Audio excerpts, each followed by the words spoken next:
Ryan Nobles is in this morning for Kristen Welker as moderator of Meet the Press. Ryan, good morning. So President Trump is facing big challenges both at home and abroad, with tensions in Iran once again on the rise and battles here within his own party. What does this all mean for him as his frustrations build?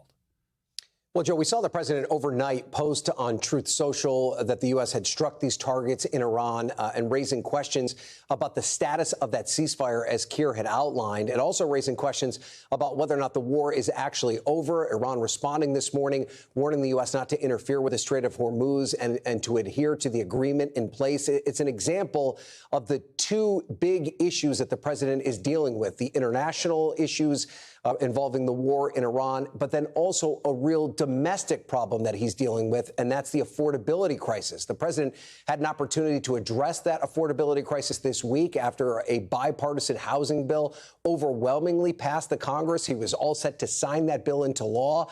But then he took an abrupt right turn and said he wouldn't sign the bill unless Congress passes his controversial bill having to do with voting rights. We're going to talk to both Republican Senator Roger Marshall and Democratic Senator Chris Murphy about those issues coming up today on Meet the Press. It should be a fascinating conversation about all these different things that President Trump is dealing with. Joe? No doubt, a lot to talk about. Ryan, thank you so much. Once again, we will look for more this morning on Meet the Press. Ryan will be joined by Democratic Senator Chris Murphy of Connecticut, Republican Senator Roger Marshall of Kansas, and the authors of the new book, Regime Change, Maggie Haberman and Jonathan Swan.